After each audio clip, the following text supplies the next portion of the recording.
নারীদের আবার একটু সোনাতে লালসা বেশি। কোন রমণীর প্রতি যদি কোন রমণীকে বাবা একটা সোনার শিলনোড়া গড়িয়ে দেয়, তাতে মশলা না বেটে গলায় বয়ে বেড়াতে তার কাছে ভারী মনে হয়। কেন বাবা? শিলনোড়া হলেও কিন্তু জাতিটা হচ্ছে তার সোনা, তাই তাতে মশলা না বেটে না মায়েরা সেই সোনার শিলনোড়াটাকে গলায় বয়ে বেড়াতে ভারী মনে হয়। কাঞ্চনা মনে মনে করলেন যেমন করেই হোক ওই মধ্য সুরধ্বনিতে গিয়ে ওই সোনার পদ্মটিকে আমি আজকে তুলে আনবো।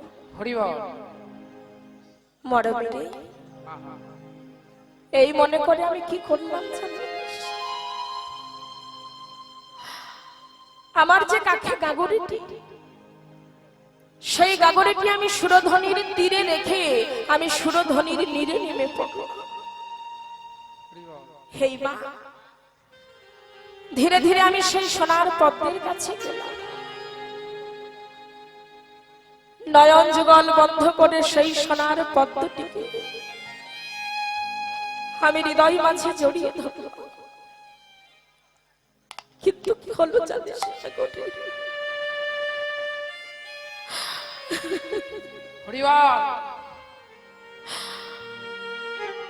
সোনা যে এত কোমল হয় এর আগে আমি জন্মেও কখনো দেখিনি। যখন আমি হৃদয় হঙ্গম করলাম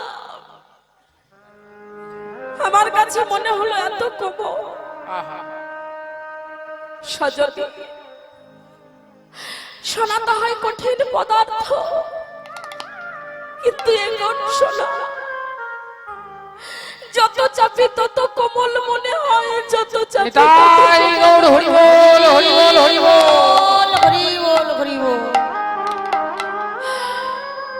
চাপতে চাপতে সেই সোনার পদ্মটি যখন আমি আমার হৃদয় মাঝে জড়িয়ে ধরিলাম, জড়িয়ে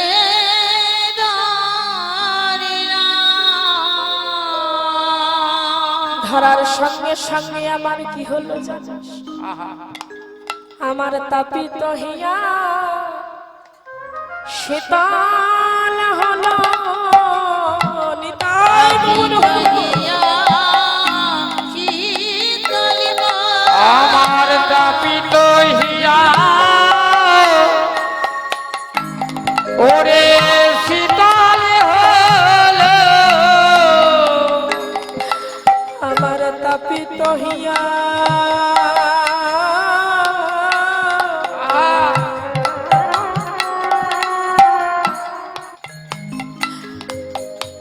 শীতল হলো।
কাঞ্চনা, জীবনে যা শ্রবণ করি নাই আজ শ্রবণ করলাম।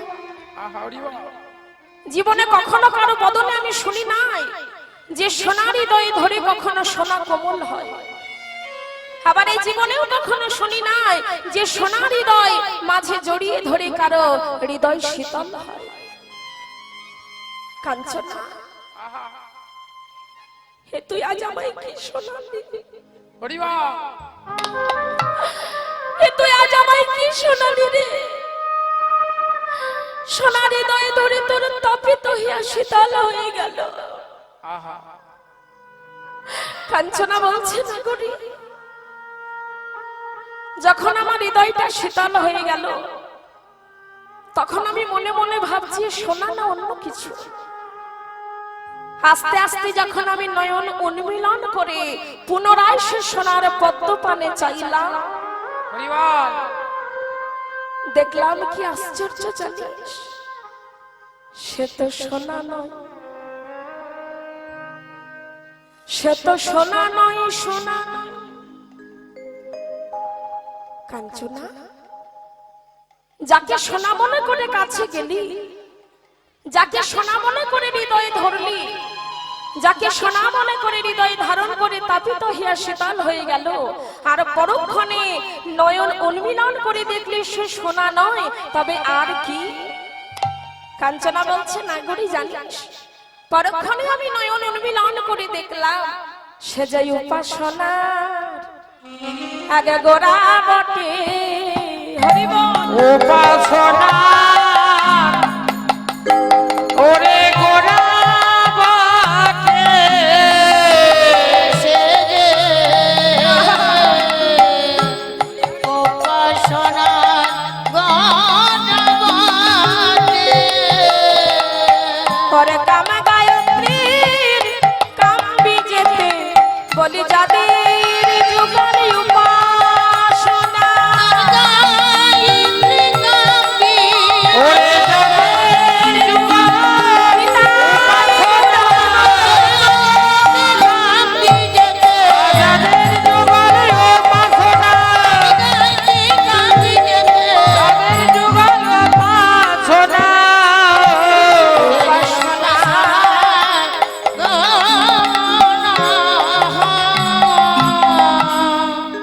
রাধে রাধে।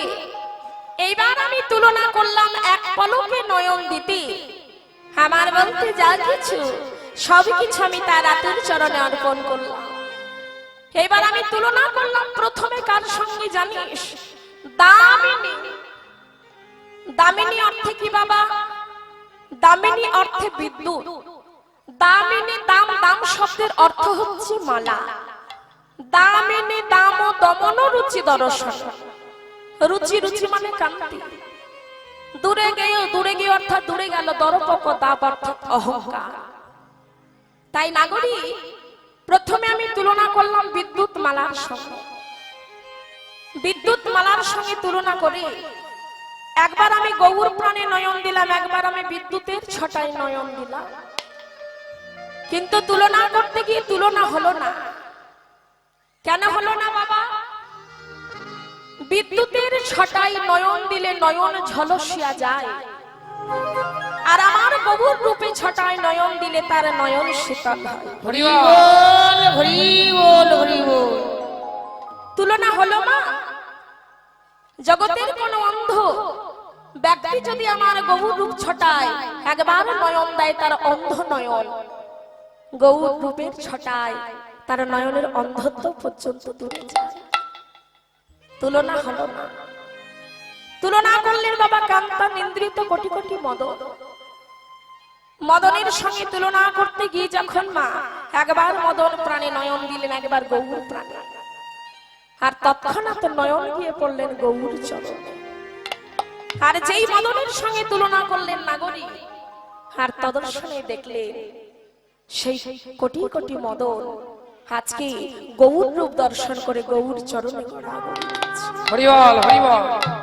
দূরে গিয়েও দরপকতা আজকে অহংকারী গর্বকারী মদন আজ গৌর রূপ মা ধরে দর্শন করে তার অহংকার তিনি মনে করতেন আমার মতো রূপবান কেহ নাই। তাই নিজের রূপের অহংকার আজকে জলাঞ্জলি দিয়ে গৌর চরণে ছুটে গিয়ে বলছে, গৌর আমার সকল অহংকার তুমি পরিত্রাণ করে একবার তোমার ওই রাতুল চরণে স্থান। নিতাই গৌর হরি বল হরি বল। বল হরি বল। মদনের সঙ্গেও তুলনা হলো না, মদনের দর্প দূরে গেল। এবার তুলনা করলেন কিসের সঙ্গে? মা সোনা কুসুম তাহে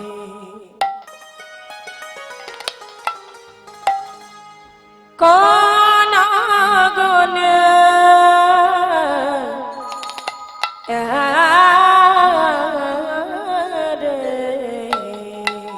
আরে সোনক সমাতাহে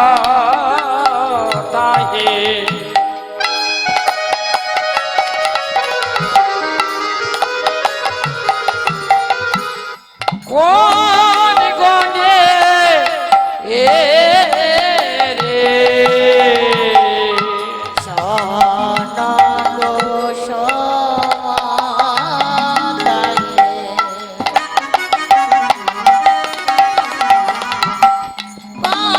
পানি গা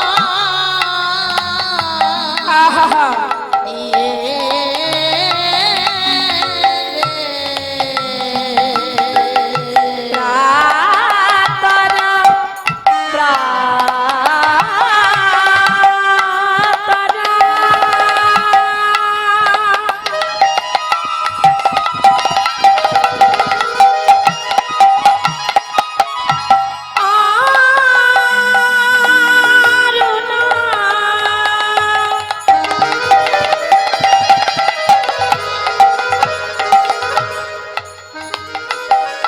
ওগো প্রাতর ওরনে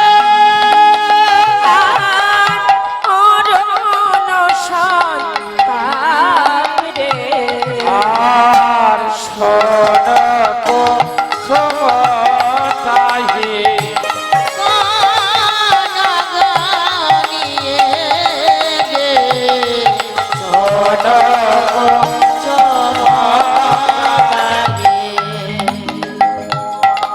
শন কুসুম তাহে গণগণি এরে প্রাত অরুণ সন্তা শন ফুলানে কি সে গনে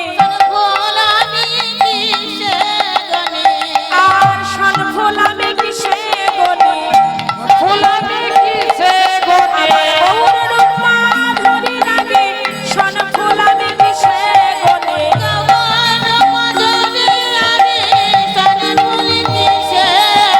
গৌর রূপা ধরি লাগে কি সে বা তুলনা করি হরি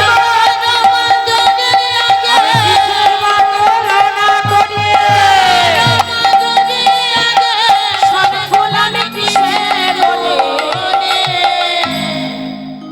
রাধে রাধে রাধে। তাহলে মা এবার তুলনা করলেন শন কুসুম তাহে গণগণিয়ে রে প্রাত অরুণ সন্তা। তাহলে শন ফুল দেখতে কেমন হয় বাবা? হলুদ বর্ণ, যেটার বাবা রূপ আছে কিন্তু গুণ নেই। শন ফুলের সঙ্গে তুলনা করতে গিয়ে দেখা গেল শন ফুল হচ্ছে প্রাকৃত রূপ, আর আমার গৌরহরি রূপটি হচ্ছে অপ্রাকৃত রূপ। প্রাকৃত রূপের সঙ্গে অপ্রাকৃত রূপের কখনো তুলনা হয় না। তুলনা করতে গিয়ে দেখা গেল তুলনা মেলানো গেল না। এবার তুলনা করলেন বাবা প্রাত, প্রাত অর্থাৎ প্রভাতকাল, অরুণ অর্থাৎ সূর্য। সকালের সূর্যকে বাবা একমাত্র অরুণ বলা হয় কেন? না, সকালের সূর্যটা ওঠে একেবারে লাল হয়ে। প্রাত অরুণ সন্তাপ, সন্তাপ অর্থাৎ তাপ। এবার তুলনা করলেন বাবা সকালের সূর্যের সঙ্গে। এবার সূর্যের ছটায় নয়ন দিয়ে দেখা গেল নয়ন দুটো ঝলসে গেল। আর এই ঝলসানো নয়ন দিয়ে যখন গৌর রূপের ছটায় নয়ন দিল, তখন তার নয়ন আবার সুশীতল হয়ে তুলনা হলো না? হলো না। রাধে রাধে তুলনা হলো না। এবার তুলনা করলেন বাবা আমার গোরা রূপে আমার গোরা রূপে যাই বলিহারি বলিহারি গোরা রূপে যায় বলিহারি বলিহারি আমার গোরা রূপে যাই বলিহারি বলিহারি গড়ালোকে যায় বলিহারি হারি গোরা রূপে যাই বলিহারি হে রে সদা করা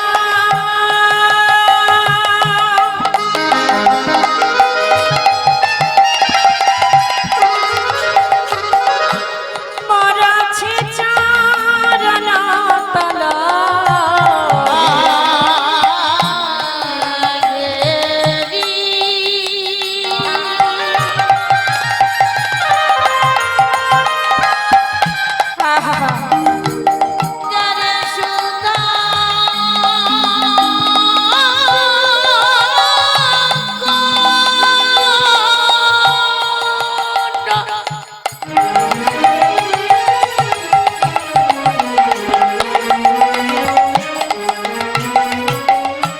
মরাছে আরে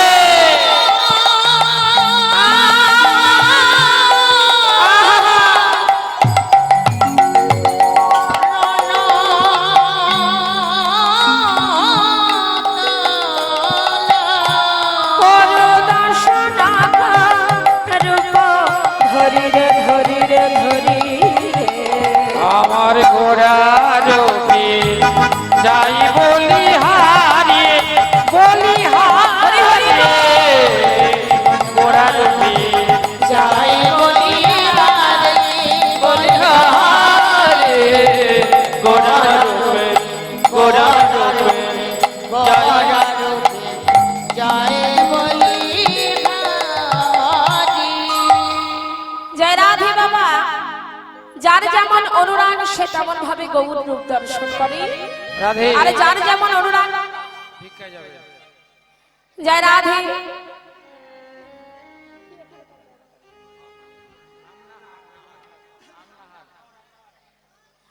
হরে কৃষ্ণ হরি বল মা। আজকে আমাদের এই হামনাহট রাধা গোবিন্দ মন্দির প্রাঙ্গণে সকল সাধুগুরু বৈষ্ণব ভক্তিমতী পিতামাতা ভাই বোন সকল একত্রিত হয়ে বাবা একটি ভক্তের বাজার বসেছে। হরিবল হরিবল জয় রাধে মা। আজকে আপনারা যে আসনটায় বসে কীর্তন শ্রবণ করছেন সে আসনটাকে যেমন তেমন আসন মনে করবেন না। সেই আসনের নাম কি বাবা? সেই আসনের নাম হচ্ছে ব্যাসাসন। এবং শাস্ত্র বললেন বাবা যে আসনটাই বসে প্রাণ ত্যাগ করলে নিশ্চিত কোনো সন্দেহ নয় সে একেবারে রাধা গোবিন্দের যুগল চরণে স্থান পাবে। নিতাই গৌর হরি বল। জয় রাধে মা। তা দেখুন এই যে দূর দূরান্ত থেকে কীর্তনের এসেছে সকল সাধুগুরু বৈষ্ণব ভক্তির, তারা বড় কষ্ট করে ভিক্ষা করে এই সাধুগুরু বৈষ্ণবের বাজার বসিয়েছে। এই মহতি হরিবাসরে বাবা আজকে সকল সাধুগুরু বৈষ্ণব ভক্তিমতী পিতামাতারা ছুটে এসেছে এই দুর্যোগের মধ্যে। কিন্তু শাস্ত্র বললেন বাবা একটু বৃষ্টি হলে যা দুর্যোগ নয়, কিছু বাড়িঘর ঘর ভাঙচুর হলে সেটাও দুর্যোগ নয়, কেউ মারা গেলে সেটাও দুর্যোগ নয়। মানব জীবনের দুর্জয় বা দুর্দিন কোন দিন জানো? যেই দিন সারাদিন চলে গেল কিন্তু এ বদনে কৃষ্ণ বলা হলো না, হরিবল হরিবল যেই বদনে হরি বলা হলো না। জয় রাধে। তাই মা ভিক্ষায় তাদের সম্বল, আমার বাবারা যাবে আপনাদের দাঁড়ে দাঁড়ে, যে যেমন ভাবে পারবেন সকলে উজাড় মনে দান করবেন। নিতাই গৌর প্রেমানন্দে হরি বল। হরিবল হরিবল জয় রাধে বাবা। শব্দ যেন না হয় এমন ভাবে নোট দান করবেন 10 টাকা 20 টাকা 50 টাকা যে যেমন পারবেন সে তেমন ভাবে দান করবেন। রাধে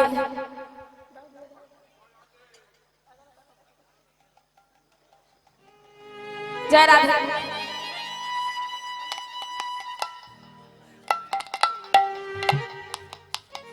হরে কৃষ্ণ হরে। আচ্ছা আমার থেকে শুরু করছি আগে। রাধে কই মায়ের একটু উলুধ্বনি, বাবার একটু হরিধ্বনি। নিতাই গৌর প্রেমানন্দে হরি বল হরি বল হরি বল। আর যখন দেবেন বাবা গোবিন্দায় নমঃ বলে ভিক্ষার ঝুলিতে দান করবেন। কারণ যদি গোবিন্দায় নমঃ বলে দান করেন সেটা কিন্তু গোবিন্দ সেবায় লেগে গেল। নিতাই গৌর হরি হরি বল হরি হরি বল হরি বল। তাহলে মা যার যেমন অনুরাগ সে তেমন ভাবে কিন্তু ভগবানের রূপ দর্শন করে, আর যার যেমন অনুরাগ সে তেমন ভাবেই ভগবানের রূপ বর্ণনা করে। নিতাই গৌর হরি হরি হরি। কারণ দেখুন এই যে আমাদের গৌর হরি, যিনি বাবা নদিয়া নবদ্বীপের মাটিতে এসেছিলেন আজ নয়, আজ থেকে প্রায় 536 বছর পূর্বে আমাদের এই সুজলা সুফলা বাংলার মাটিতে, এমন এই সোনার ভারতবর্ষের মাটিতে শস্যপূর্ণ বসুন্ধরায় কীর্তন মাতোয়ারা শ্রীধাম নবদ্বীপে, কীর্তন মুখরিত শ্রীধাম নবদ্বীপে, গঙ্গা সুরধনী ভাগরথী নদীর তীরে সচিমাতার আনন্দ দুলাল, সচিমাতার আনন্দ মুখরাঙ্গিনায় শ্রী শ্রী গৌরাঙ্গ সুন্দর অবতীর্ণ হয়েছিল। হরি বল হরি বল। কেন বাবা গৌর এলেন? দাপরের শেষ কলির অন্ত প্রভু দেখলেন কলিযুগে এত পাপাচার অনাচার কদাচার ব্যভিচার, দিনে দিনে কলিকাল রসাতলে যেতে বসেছিল। কলিকালের মানুষ কি ধর্ম পাবে না? আহা হরি বল। ভগবান ভাবলেন কলিকালে আমি এমন একটি ধর্ম নিয়ে যাব যে ধর্মটি নির্বিশেষে ছোট বড়, চন্ডাল ব্রাহ্মণ, সুখী দুঃখী, পূর্ণাঙ্গ বিকলাঙ্গ সকলেই পথকে অবলম্বন করতে পারবে। আর কখনো কোনো ভক্ত যদি এই পথকে অবলম্বন করে একবার বলতে পারে হা গৌর আমি তোমার, নিতাই গৌর হরি বল হরি বল। এই জন্মে যদি কেহ বলো একবার, জন্মে জন্মে যুগে যুগে আমার গৌর হরি হয় তার বারে। ভাষাটা শ্রবণ করবেন না। হা গৌর আমি তোমার, এই জন্মে যদি কেহ বলো একবার, জন্মে জন্মে যুগে যুগে আমার গৌর হরি হয় তার বারে। এই কথাটার উপরে বিশ্বাস রেখে যদি কোন গৌর অনুরাগিনী ভক্ত আমার এই গৌর হরিকে ভালোবাসাই ভালোবেসে ভালোবাসার আসনটা পেতে দিয়েছে আমার গৌর হরির জন্য। হরি বল। গৌর আমায় ভালোবাসুক বা না বাসুক, একবার যদি বলতে পারো হা গৌর আমি তোমার, হরি বল। জনমের মতো আমার গৌর হরি তার হয়ে যায়। কারণ না কলিযুগের ধর্ম হয় নাম সংকীর্তন, চারি যুগে চারি ধর্ম জীবেরও কারণ। অতএব কলিযুগে নাম যজ্ঞ সার, অন্য কোন ধর্ম কইলে এই কলিযুগে নাহি হওয়া চাই। হরি বল হরি বল। আজকে বেশি দূর নয় মা, আমরা হিন্দু, আমরা বাঙালি, আমরা সনাতন ধর্মের মানুষ হয়ে ভগবানকে আমরা পরিপূর্ণ রূপে তার চরণে প্রেম নিবেদন করতে পারি না। কিন্তু আজকে বেশি দূর নয় মা, মায়াপুরে গিয়ে দেখো, তাদেরকে দেখে আমাদের এতটা লজ্জা হয় যেই ভারতের মাটিতে আমরা জন্মগ্রহণ করেছি, যেই ভারতের মাটিতে মাথা রেখে আমরা একদিন প্রাণ ত্যাগ করব, আর এই ভারতবর্ষের মাটিতে ভগবান একবার নয় বারবার এলেন, তাহলে আমাদের ভারত ভূমি ধন্য। আজকে মায়াপুরে গিয়ে দেখুন মা, ইংল্যান্ডের মানুষ, ফ্রান্সের মানুষ, রাশিয়ার মানুষ, তাদের কি বাড়ি ঘর নেই, টাকা পয়সা নেই? আমাদের থেকে তারা অর্থের দিকে অনেক উন্নত সেই দেশগুলো, এই ভারতবর্ষ দেশের থেকে। কিন্তু তাদেরকে দেখুন, ছোট্ট ছোট্ট শিশু পুত্রকে নিয়ে এসে তারা আজকে কৃষ্ণ নামে উন্মুক্ত হয়েছে। কেন? তারা জানতে শিখেছে, তারা বুঝতে শিখেছে, কারণ কৃষ্ণ নাম ছাড়া এই কলিকালে অন্য কোন ধর্ম নাই। হরিবল হরিবল। তাই ভগবান কৃষ্ণচন্দ্র যিনি গোলক পরিত্যাগ করে ভূলোকে এলেন, কেন? ধুলার ধরণীতে সে তিনি মা কৃষ্ণ প্রেম প্রচার করেন। তাই মহাজনগণ পদকর্তা কলম দিয়ে এসেছে ব্রজের বাঁকা কালো সখা, রাধে এসেছে ব্রজের বাঁকা কালো সখা।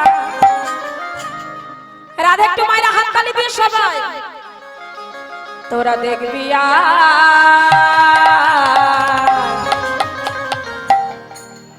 আমাদের সোনার নদী এসেছে ব্রজের বাঁকা কালো সখা। রাধে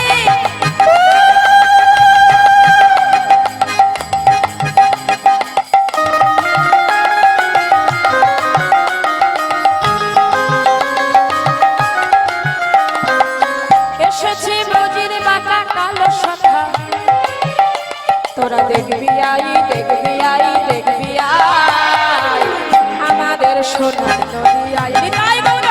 এসেছে ব্রজের বাঁকা কালো সখা, এসেছে ব্রজের বাঁকা কালো সখা।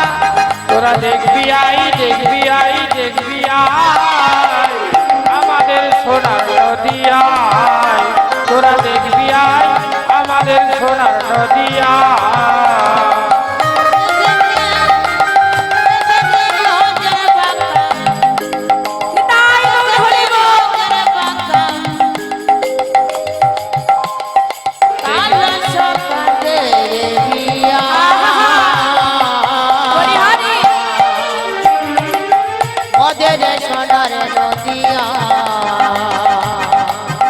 তোরা দেখবি আমাদের সোনার নদী। তার কালো বরণ গাথা গেল কোথায় গো? ও তার কালো বরণ না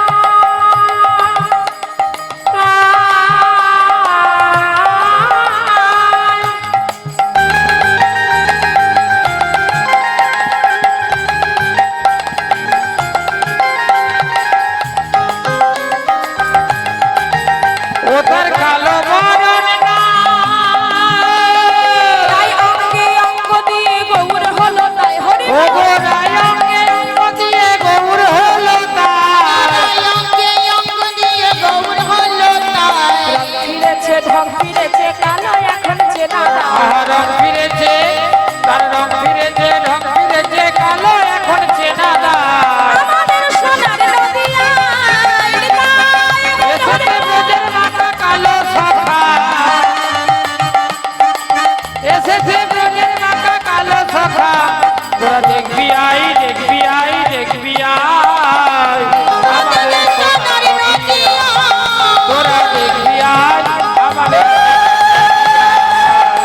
তোরা দেখবি আই আমাদের সোনার নদী আই।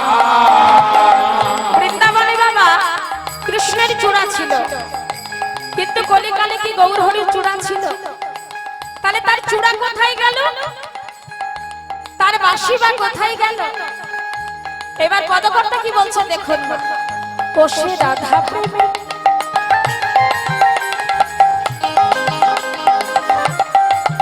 হরি হরি বল মাইট হলো তুমি।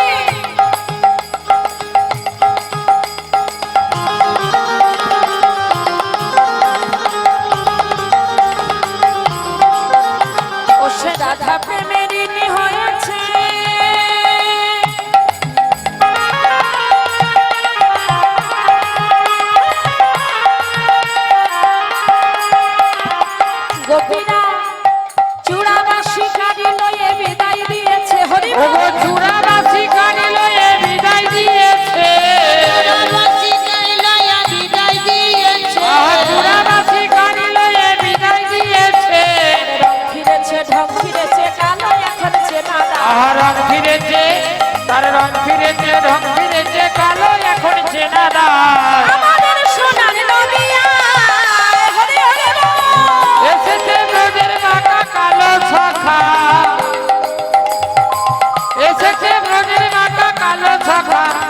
তোরা দেখবি আই দেখবি আই দেখবি আই আমাদের সোনার নদী আয় তোরা দেখবি আই আমাদের সোনার নদী আয় তোরা দেখবি আর আমাদের সোনার নদী আমাদের আমাদের সোনা নদিয়া তোরা দেখবি আর আমাদের সোনার নদী তোরা দেখবি আই আমাদের সোনার নদী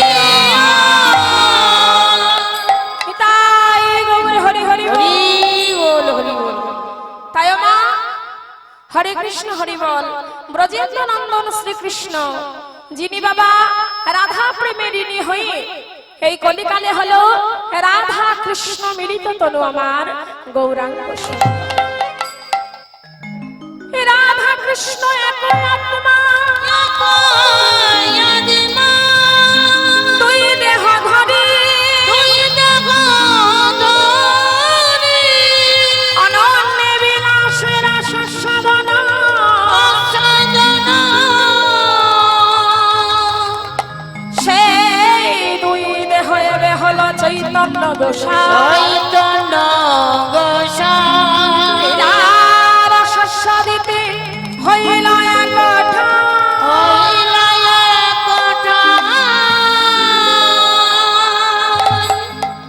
রাধা কৃষ্ণ একই আত্মা দুই দেহ ধরি অনন্য বিলাসের আস্বাদন করি সেই দুই দেহ এবে হলো চৈতন্য গোসাই লীলার আস্বাদিতে হইল এক তাহলে ও মা এই কলিকালে হচ্ছে একমাত্র কৃষ্ণ নাম।